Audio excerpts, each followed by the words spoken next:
एक दिन राय स्टार और उसकी गर्लफ्रेंड बाइक से कहीं जा रहे होते हैं। दोनों एक दूसरे से प्यार भी करने लगे थे, लेकिन हर लव स्टोरी में एक विलन जरूर होता है और राय स्टार की लव स्टोरी में विलन था व्हाइट 444, जो उस पायल को बहुत पसंद करता था। एक दिन व्हाइट 444 ने पायल को अकेले जाते हुए देखा। उसने सोचा यही सही वक्त है अपने दिल की बात कहने का। वो अपनी कार लेकर उसके पास गया और बोला, हेलो, मुझे तुमसे कुछ जरूरी बात करनी है। पायल बोली, हाँ बोलो, क्या कहना है? मैं तुमसे दिल से प्यार करता हूँ, क्या तुम मुझसे शादी करोगी? ये सुनकर पायल थोड़ी शॉक्ड हो गई, लेकिन प्यार से बोली, मुझे माफ करो, मैं किसी और से प्यार करती हूँ। ये सुनकर व्हाइट 444 का दिल टूट गया। तभी वहाँ राय स्टार आता है और कहता है, क्या कर रही हो यहाँ? जल्दी चलो, हमें ज्ञान भाई की शादी में जाना है। भूल गई क्या?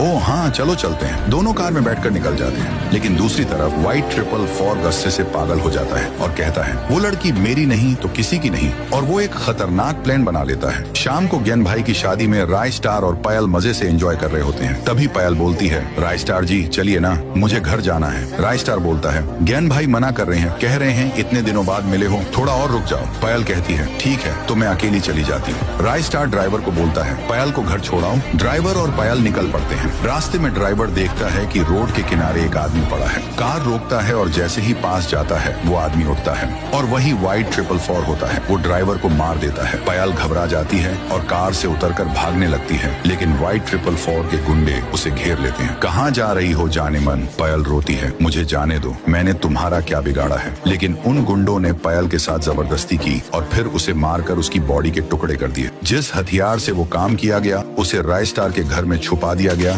ताकि सारा इल्जाम उस पर आए। तभी एक आदमी वहाँ से गुजरता है और देखता है कि एक लड़की की लाश सड़क के किनारे पड़ी है। वो तुरंत एसीपी सर को कॉल करता है, एसीपी सर, यहाँ एक लड़की की लाश मिली है। सीआईडी वहाँ पहुँचती है, सबसे पूछताछ शुरू होती है। तभी वहाँ व्हाइट 444 भी आता है और बोलता है, मैंने उसे आखिरी बार राय स्टार के साथ देखा था। एसीपी सर राय स्टार को बुलवाते हैं। जैसे ही राय स्टार लाश देखता है वो टूट जाता है। किसने मारा मेरी पायल को? एसीपी सर कहते हैं, तुम पर शक इसलिए जा रहा है क्योंकि पायल तुम्हारे साथ आखिरी बार देखी गई थी। राय स्टार सब कुछ बताता है। सीआईडी उसके घर जाती है, तलाशी लेती है और हथियार मिल जाता है। एसीपी सर तुरंत राय स्टार को अरेस्ट कर लेते हैं। तभी व्हाइट 444 बाहर खड़ा होता है और अपने आदमी से कहता है, मेरा प्लान सफल हुआ, पायल को हमने मारा और सारा इल्जाम राय स्टार पर चला गया। वही बात ज्ञान भाई सुन लेते हैं और सब रिकॉर्ड कर लेते हैं। वो तुरंत एसीपी सर को सारे एविडेंस के साथ मिलते हैं। एसीपी राय स्टार को जेल से छोड़ देते हैं और कहते हैं, जाओ और ले लो अपना बदला। राय स्टार एक फाइटर जेट में बैठता है और निकल पड़ता है व्हाइट 444 के इलाके की तरफ। आखिर में सिर्फ राय स्टार और व्हाइट 444 बचते हैं। उन दोनों के बीच भयंकर जंग होती है। आखिरी में राय स्टार व्हाइट 444 के टुकड़े कर देता है और उसका सिर अपने हाथ में उठा लेता है।